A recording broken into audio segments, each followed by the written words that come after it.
Hi, Stephanie Nicholas with ECRM. I'm here at the Healthy and Specialty Food Service session in Cape Coral, Florida. We just heard a presentation from Mark Kelnhofer. He's the president of Return on Ingredients. And Mark, I was wondering if you could share maybe what is the #1 top advice you would give to someone who's new to recipe costing? What do they really need to know?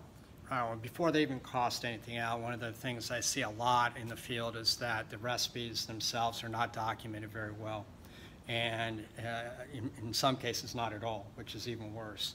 So we want to make sure that before we even start costing, we're documenting every single process, accounting for all the losses and processes that go on within the operation before we start costing.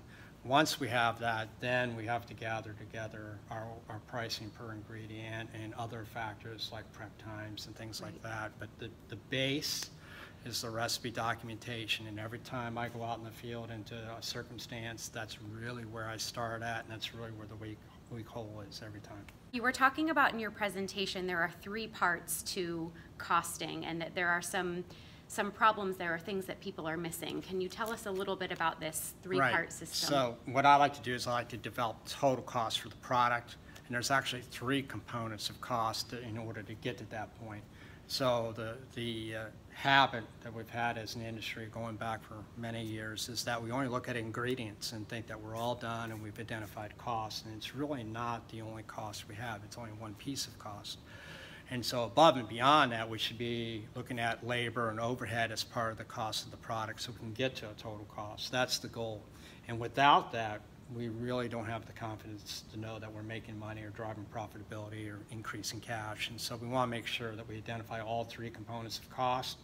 When we can get to that total cost picture, we can do a lot of things with that data, including proper pricing and menu engineering. Great. What is the difference between writing a recipe for a menu item versus writing a recipe for profitability? Right, so there's 2 different types of recipes. One is for costing and managing the cost and pricing. So another is for training, consistency, quality, and so one is very different than the other. So technically you can cost out a recipe without having a lot of parts and pieces that a traditional recipe has, like tools and equipment and methods. But when you actually want to train somebody, that recipe is pretty complicated. You want to make sure we incorporate prep times, cook times, food safety, methods, pictures, tools, equipment, on and on. So there's some complexity to writing a recipe, and really to do it right, we need to have that document at its most highest level. And do we need to have all that to cost it out? No, we don't. But ideally, we need to have all those eventually in place so we can help with the consistency and quality. Great. I was wondering if you could talk to us a little bit about rising labor costs and technology and the relationship there, and what are people doing to combat those rising labor costs? We are seeing quite a few minimum wage rates going up, especially out in California and other cities where they're going up and above $15 an hour, and when you add benefits on top of that, it's even greater. So there are systems out there are approaches you can take to account for those costs and identify them to make sure we know what our prime costs are. And ideally, we do need to know that to make some good decisions one way or the other.